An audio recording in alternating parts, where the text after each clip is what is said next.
اتنی بڑی تعداد میں ان کا اس طرح سے ان کو سننا اور ان کو فالو کرنا، اس کی وجہ کیا ہے؟ کیا ان کا انداز بیان ایسا ہے یا واقعی میں ان کے پاس کوئی ایسا علم ہے جو عام علماء کے پاس، دوسروں کے پاس نہیں ہے اور لوگ ان کی طرف جا رہے ہیں؟ بنیادی طور پہ اس کے چھا جانے کا مطلب سوشل میڈیا ہے. آج سوشل میڈیا زیرو ہو جائے وہ زیرو ہے. وہ کوئی حافظ قرآن نہیں ہے کہ میں کہوں اس کے حفظ کی بدولت دنیا اس کو سنتی ہے.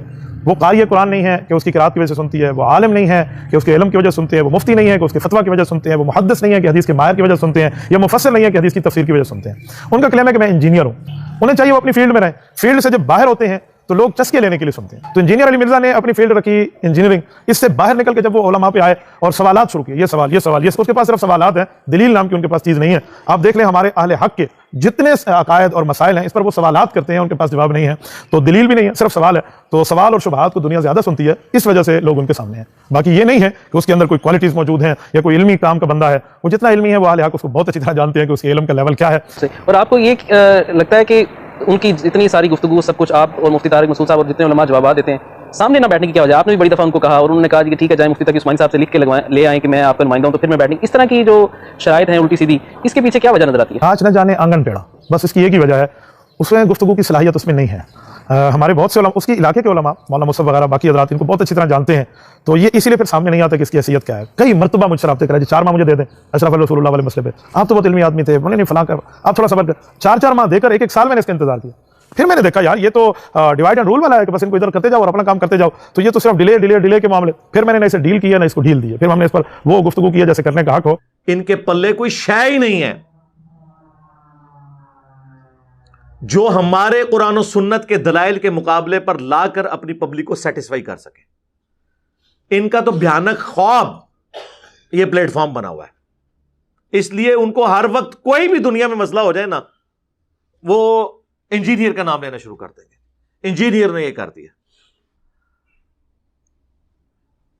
اس طرح کے وسوسے پہلے بھی کافی علماء نے، وہ جی دیکھیں جی ڈاکٹری کا مسئلہ ہوگا ہم ڈاکٹر سے جا کے پوچھیں گے، انجینئرنگ کا مسئلہ ہوگا انجینئر سے جا کے پوچھیں گے. اس طرح کی پھر آپ کو مثالیں دیں گے. تو میرے بھائی پھر آپ ممبروں سے یہ بات کیوں کرتے ہیں، یہ حدیث کیوں بیان کرتے ہیں سنن ابن ماجہ کی جو مشکات میں موجود ہے؟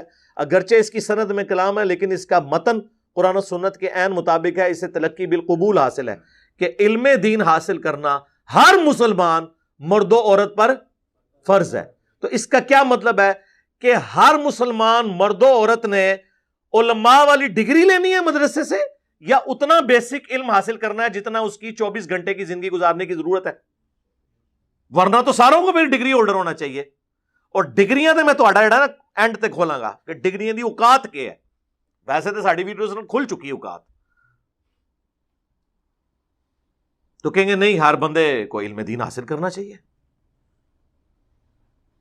پھر جامعہ ترمذی کی ایک حدیث ہے، اس کی سند میں کلام ہے لیکن اس کو سپورٹیو ابن عباس کا قول ہے کہ حکمت مؤمن کی گم شدہ میراث ہے، جہاں سے بھی ملے اسے حاصل کر لو. ہے کہ نہیں؟ نبی صلی اللہ علیہ وآلہ وسلم کو قرآن میں کون سی دعا سکھائی گئی ہے؟ اے اللہ میرے عشق و سرور میں، میرے وجدان میں اضافہ کر دے، یا قل رب زدنی علما، اے میرے رب میرے علم میں اضافہ کر دے. ہے نا؟ قل هل يستوي الذين يعلمون والذين لا يعلمون انما يتذكر اولو الالباب. اے نبی تم فرماؤ بھلا علم والے یا بغیر علم والے برابر ہو سکتے ہیں؟ نصیحت تو نہیں حاصل کرتے مگر عقل والے. عشق دے چلے نہیں سر، نہ نہ نہ نہ، عقل والے. عشق دے چلے جڑے نے اتنے میرے ہتھوں مارے گئے، اگوں فرشتیاں دے ہتھوں مارے گئے. عقل والے.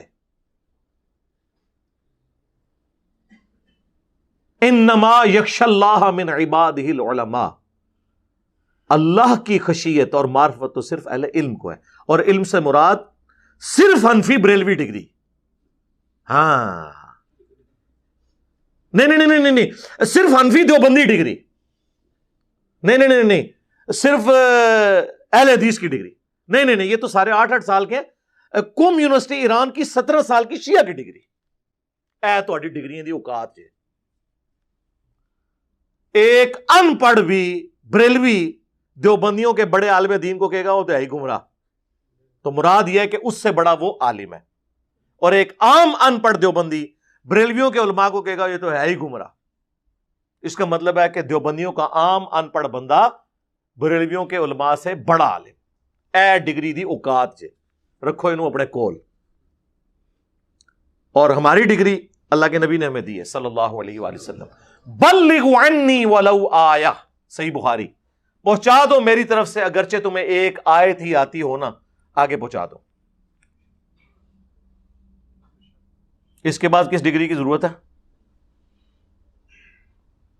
جسے وضو کا طریقہ آتا ہے وہ دوسروں کو سکھائے. نہیں جی علماء سے پوچھنا چاہیے. اور سرکار یہ آپ کیوں روند مار رہے ہیں؟ ہم کب کہتے ہیں کہ علماء سے نہ پوچھے؟ ہم ہی تو ہیں جو کہتے ہیں پوچھو مولویاں نو کتنے لکھے. ہاں وہ کہتے نہیں اگلا جملہ نہ بولو، بس اے پوچھو کہ فَاسْأَلُوا أَهْلَ الذِّكْرِ إِن كُنتُمْ لَا تَعْلَمُونَ. سوال کرو اگر تمہیں علم نہیں ہے تو ان لوگوں سے جو اس فیلڈ کے ایکسپرٹ ہیں. بالکل بھئی نکاح طلاق کا مسئلہ ہوگا تو مولویوں سے پوچھیں گے، لیکن اگر قرآن حکیم میں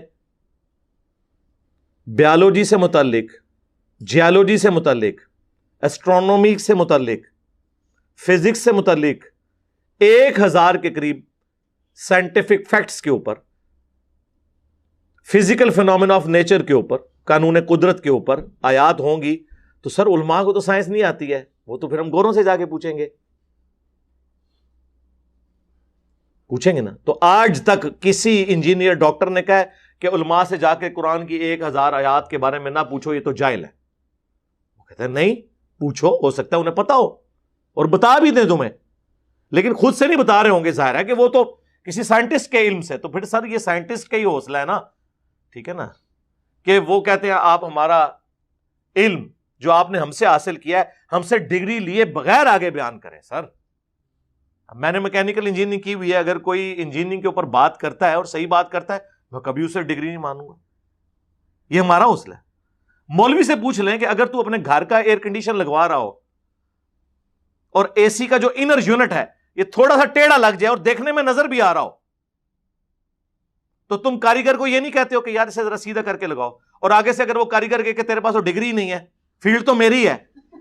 ہاں تو کہنا چاہیے نا.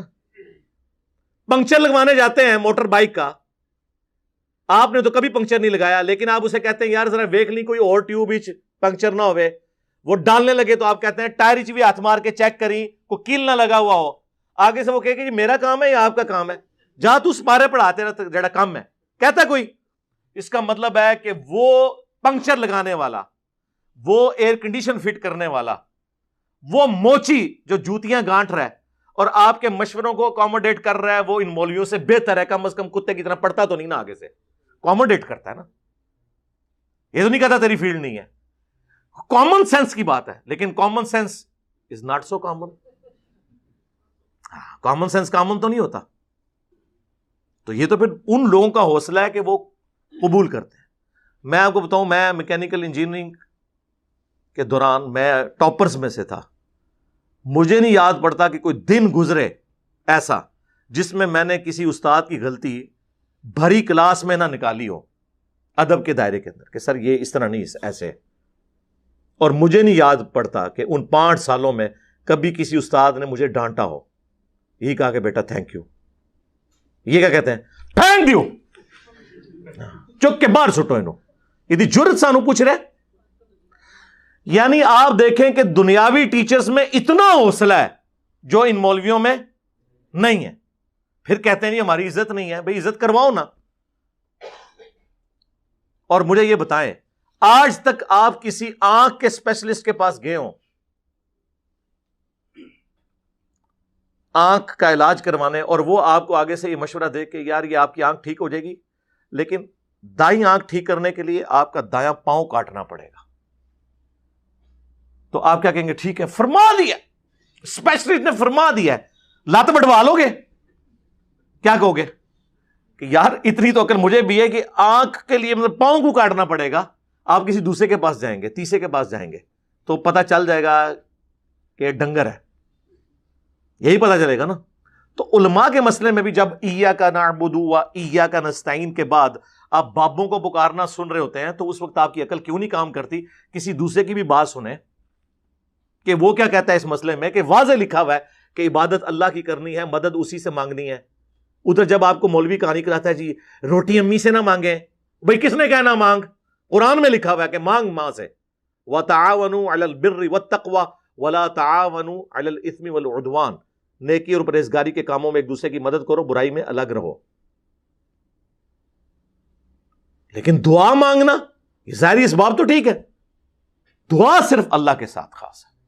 بارش کون برساتا ہے؟ اللہ. ڈیوٹی کس کی؟ فرشتوں کی. تو بارش کس سے مانگیں گے؟ اللہ سے. فرشتوں سے مانگیں گے مشرک. اور یہ قرآن کا فتویٰ ہے. امن یجیب المضطر اذا دعاہ ویکشف السوء وَيَجْعَلُكُمْ خُلَفَاءَ الْأَرْضِ. بھلا بتاؤ تو کون ہے جو مشکل اور پریشانی میں گھرے ہوئے شخص کی فریاد کو سنتا ہے، اس کی تکلیف اس سے دور کر دیتا ہے، تمہیں اگلوں کا خلیفہ کرتا ہے اس زمین پر. اِلَٰهٌ مَّعَ اللَّهِ. کیا اللہ کے ساتھ کوئی اور معبود بھی ہے جس کی یہ کوالٹیز ہوں؟ قَلِيلًا مَّا تَذَكَّرُونَ. بہت کم ہی نصیحت حاصل کرتے ہو. یعنی اللہ تعالیٰ نے فرمایا جس کے بارے میں تمہارا یہ عقیدہ ہے نا کہ تمہاری دعا کو سن کے تمہاری تکلیف دور کر دے گا، گویا تم نے اسے رب مان لیا. ظاہری اسباب تو آپ کافر سے بھی لے لیں. بخاری مسلم میں حدیث ہے، نبی علیہ السلام نے تو یہودیوں سے بھی لین دین کیا. اپنی وفات کے وقت بھی آپ علیہ السلام کی جو زرہ ہے وہ گروی رکھی ہوئی تھی ایک یہودی کے پاس. ظاہری اسباب تو اولیاء چھڑ دو، کافروں کو بھی لبو، لیکن دعا صرف اللہ ہی سے. اس طرح کون آپ کو سمجھائے گا میرے بھائی؟ یہ کیسے سمجھا سکتے ہیں؟ یہ تو اپنے فرقوں کی حفاظت میں لگے ہوئے. اور میں ان کی وہ ساری چور راستے جانتا ہوں جس سے یہ بھاگتے ہیں. دوسری طرف صحیح بخاری میں آپ حدیث دیکھیں، شیطان نے انسانی شکل میں آ کے حضرت ابو ہریرہ کو آیت الکرسی کا وظیفہ دیا. لمبی حدیث ہے. نبی علیہ السلام نے بعد میں بتایا کہ یہ 3 دنوں سے جو مہمان آ رہا تھا نا وہ شیطان تھا، لیکن اس نے یہ بات سچی کی تم سے کہ جو رات کو آیت الکرسی پڑھ کر سو جائے صبح تک ایک فرشتہ اللہ کی طرف سے حفاظت پہ مامور ہوتا ہے. جھوٹا تھا، بات سچی کی. تو ہمارے پیغمبر صلی اللہ علیہ وآلہ وسلم کی یہ تعلیمات ہیں کہ شیطان بھی اگر بات سچی کرے تو اس کی تصدیق کرو، سوائے انجینئر صاحب کے. یہ بریکٹ میں. تو بات کہاں سے شروع ہوئی تھی؟ ان کی ڈگریوں کی آپ حالت دیکھ لیں، جو جس قسم کا یہ علم بیان کر رہے ہیں اور جس قسم کی یہ باتیں آ کے کرتے ہیں. علمی دلائل میں بات کرو. اگر کوئی پرائمری اسکول کا بچہ آ کے آپ کو یہ کہے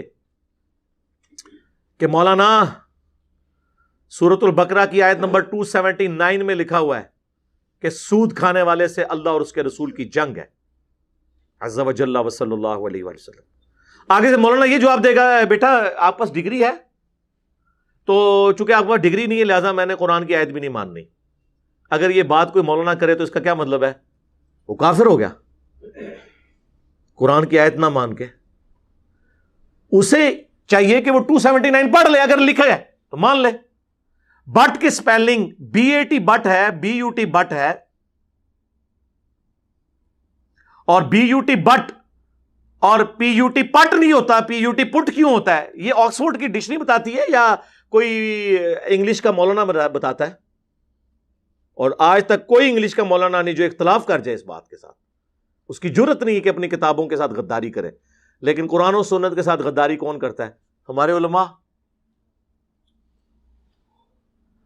ممبر پہ چڑھ کے جو مولوی آپ کو یہ کہے کہ قرآن و حدیث ڈائریکٹ نہ پڑھنا گمراہ ہو جاؤ گے. اتنی غداری کبھی کسی ریلیجن کے ماننے والوں نے اپنے دین کے ساتھ کی ہے؟ اگر آپ کے علم میں ہے تو مجھے بتا دیں.